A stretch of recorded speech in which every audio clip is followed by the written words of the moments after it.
मानव का मूल स्वभाव है क्षमा। जी। जब से हम इस दुनिया में आए हैं तो हमने कईयों को क्षमा किया है, जाने अनजाने में।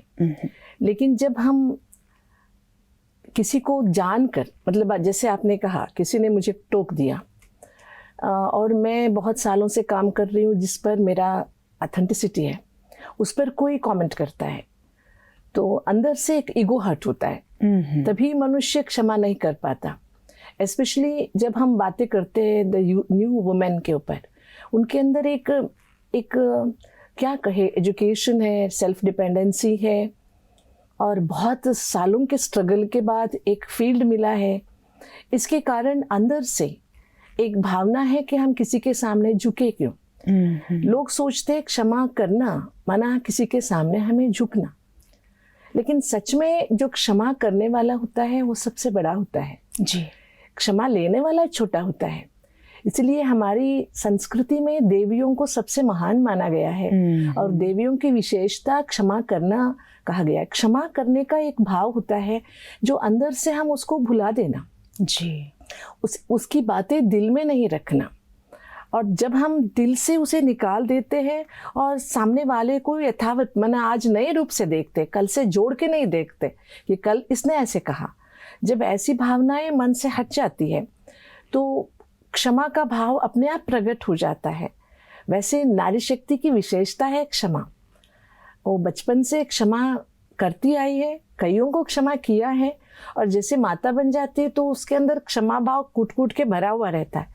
लेकिन जब वो पब्लिक में आ जाती है, सामाजिक समस्याओं में या सामाजिक संबंधों में आ जाती है जी, तब वो क्षमा करने को तैयार नहीं होती है। लेकिन ये जो क्षमा का भाव है जी, एक दैवदत्त कला है इंसान के अंदर। ये क्षमा करना माना जो हो गया उसको एक पूर्ण विराम लगा देना, फुल स्टॉप लगा देना। माना जैसे कि हम लिखते हैं, अगर एक पूर्ण विराम नहीं लगाते तो लंबा सेंटेंस हो जाता है जी, अगर पूर्ण विराम लगा देते हैं तो एक स्पेस भी आ जाता है बीच में लिखने में। जैसे स्पेस आ गया तो एक नवीनता शुरू हो गई। बहुत सुंदर बात है ना। इसी तरह जीवन में भी जब हम क्षमा करते हैं, क्षमा करना माना जो बीत गया उसको बिंदी लगा देना और एक स्पेस दे देना, वहाँ से नई शुरुआत करना। किसी भाव को, किसी चीज़ को कल से या जो बीती बातें हैं उससे जोड़ के नहीं देखना। और क्षमा का भाव होता है किसी की बात को दिल पर नहीं रखना। अब यहाँ सवाल एक ही आता है दीदी कि अगर किसी ने हमें कुछ कहा, हमने उसे क्षमा कर दिया, हमें ये पता था कि हमें क्षमा कर देना चाहिए क्योंकि ये बात मुझे ही परेशान करेगी, और एक बार फिर हमने क्षमा कर दिया और एक बार और हमने क्षमा कर दिया, तो अब सामने वाला ये समझता है कि इसे कुछ भी कहो फर्क नहीं पड़ता। तो ये जो फर्क है या सामने वाले को समझाना कि आप जो कह रहे हैं ये बात मुझे कभी कभी बुरी भी लगती है, वहाँ किस तरह से हम फिर इस स्थिति को संभालें? हम क्षमा करते हैं इसका मतलब ये नहीं कि हम कमज़ोर हो जाते हैं। क्षमा करने वाला, जैसे पहले भी कहा गया कि वो बहुत बलवान होता है, उनके अंदर बहुत ताकत होती है, बहुत विशाल मनोभाव होता है, इसीलिए वो क्षमा कर सकता है। अगर उसकी छोटी सोच है तो वो कभी क्षमा नहीं कर पाएगा। इसीलिए सामने वाले को ये महसूस कराना तुम्हारी क्या गलती है। एक होता है किसी की गलती होने पर, किसी ने टोक दिया, किसी ने चाहे कहकर बार बार इंसल्ट किया, तो उस समय ना कहकर लेकिन दूसरे समय उसको उसकी बातें समझाना और बहुत अंदर से मन में। इम्पोर्टेंट बात क्या है, हमारी संस्कृति कहती है यद्भावम तद्भवति। इसका मतलब होता है अगर आपके प्रति मेरे अंदर घृणा का भाव रख के मैं आपसे बात करूं तो मैं आपको कितना भी समझाऊं आप समझ नहीं सकेंगे। अच्छा, बातें कितनी भी मीठी करूं मैं, इसलिए पहले से मैं अपने अंदर से हल्की हो जाऊं, आपके प्रति मैं कोई जजमेंटल ना रहूं और बाद में अपनी बात रखूं। तो बहुत जरूरी है ना जी। पहले मैं अपने विचारों को मन से आपको पहुंचाऊं कि मैं आपसे ये बातें करना चाहती हूँ और मेरे मन में आपके प्रति कोई ऐसी वैसी बातें हैं नहीं, मैं क्लियर हूँ। लेकिन आप जो ये कर रहे हो ना अपने लिए ठीक है ना दूसरों के लिए ठीक है। ये बातें उन तक पहुंचाना, जैसे कि टीचर बनकर नहीं लेकिन एक आम इंसान बनकर हम ये काम करें, मन में कोई भाव ना रखें। ये बहुत जरूरी है। कैसे कहें, वो कैसे समझाएं उनको, वो कौन से ऐसे शब्द होने चाहिए, वो कैसे सेंटेंस होने चाहिए कि उनको समझ भी आ जाए और उनको ये भी लगे कि हम उन्हें समझा नहीं रहे हैं, ऐसे कुछ इम्पोर्टेंट क्या है जी, हम किसको समझा रहे हैं। हाँ, एक एज फैक्टर्स भी होता है, अगर हम छोटों को समझा रहे हैं या हम बड़ों को समझा रहे हैं। इस पर मैं आपको एक छोटी सी उदाहरण इसमें दे सकती हूँ। मैं एक एनजीओ में सेवाएं देती हूँ जो महिलाओं की है। वहाँ पर बहुत सारी ऐसी महिलाओं की समस्याएं आती हैं। एक बार एक सास बहू की समस्या आई थी। ये तो कॉमन है हर जगह, और आज की मॉडर्न बहू होते हैं और थोड़ी पुरानी ख्याल वाली जो सास होती है। तभी इनके अंदर जो चल रहा था, जो सास समझाती थी उसको लगता था हर बात में ये मुझे टोकती है। समस्या लेके हमारे पास बहू ही आई थी। तो मैंने बहू को कहा गया, अगर यही बात तेरी माँ समझाती तो तेरे को बुरा लगता। अब तेरी एक सोच है, नजरिया है कि ये सास है, ये सास शब्द कहते ही ना हम उनको प्रतिवादी समझ लेते हैं, है ना। तब उनके जो भी बात निकलेगा हम उसको अगेंस्ट ही समझने लगेंगे, अच्छी भी बात कहे।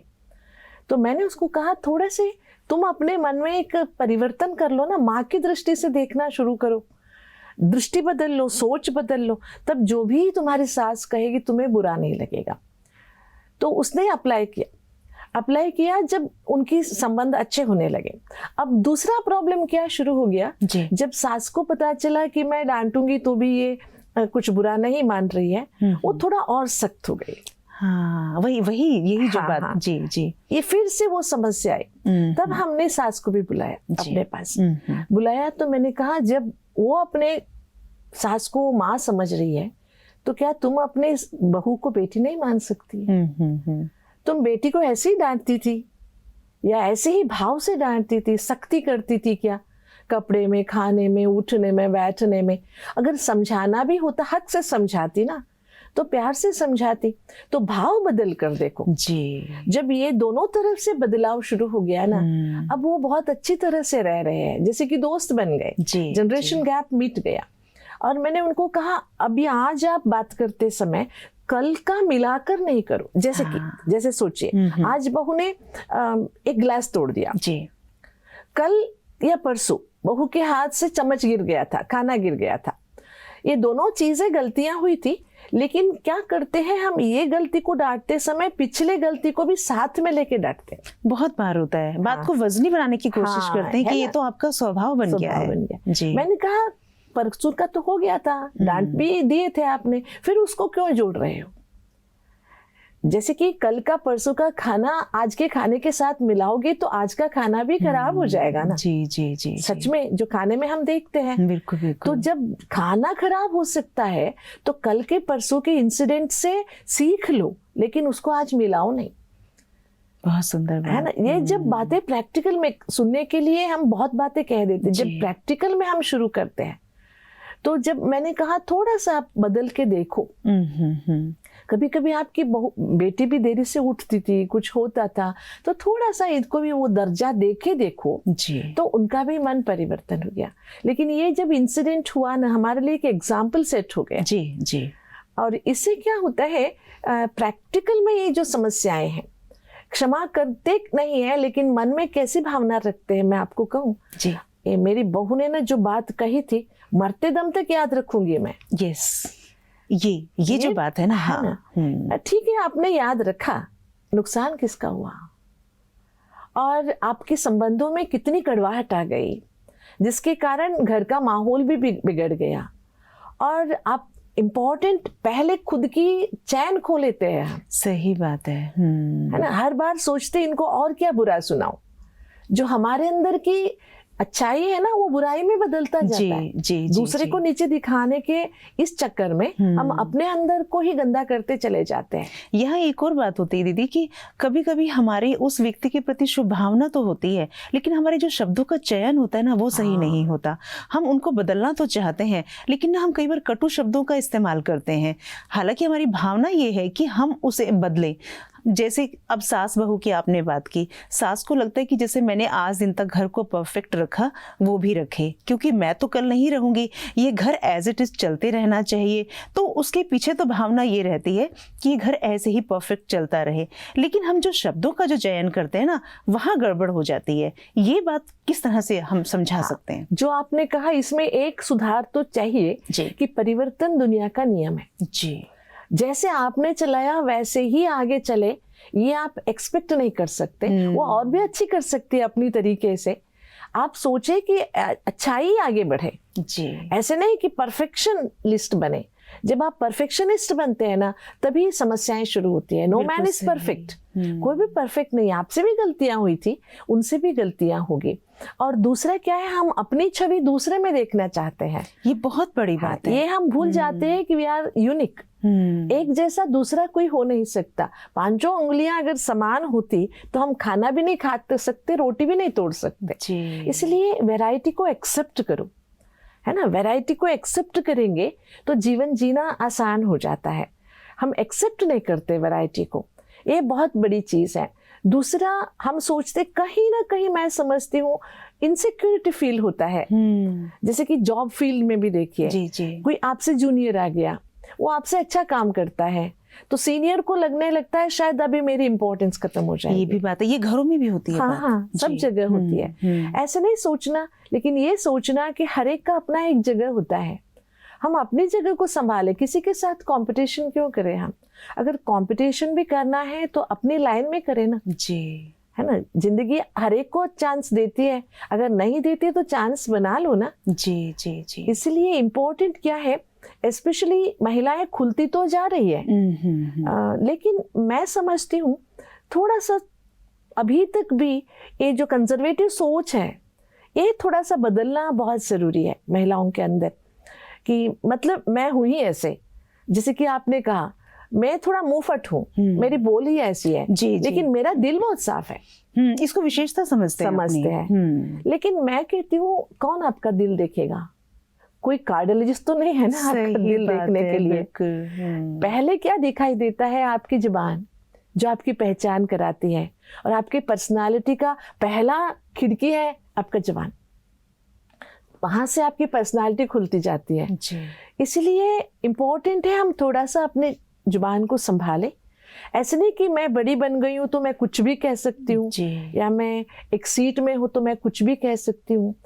वो जमाना गया, आप जो भी कहते थे वो सब सुनने का जमाना गया। अभी आपको थोड़ा सा सभी को साथ लेके चलने का एक संकल्प लेना पड़ेगा। ये बहुत ज़रूरी है, बहुत ज़रूरी है। हाँ जी। हम कई बार ऐसे भी देखते हैं कि किसी ने हमें कुछ कहा और हम क्षमा नहीं कर पाते, तो भीतर ही भीतर हम कई बार इतने ज़्यादा घृणा से भर जाते हैं कि हम किसी का मर्डर तक भी कर देते हैं। हाँ, ये स्थिति इतनी भयावह मतलब हो जाती है, डरावनी हो जाती है ये स्थिति। उन लोगों के लिए हम इस मंच से कैसे उनको हम समझा सकते हैं? इम्पोर्टेंट चीज़ क्या है, आजकल महिला हो या पुरुष, सभी अंदर से खोखले हैं, कमजोर है। बाहर से हम पढ़े लिखे, पैसे भी कमा लेते हैं, अच्छी पर्सनालिटी है, सब कुछ होने के बावजूद हमारी शिक्षा प्रणाली भी ऐसी है।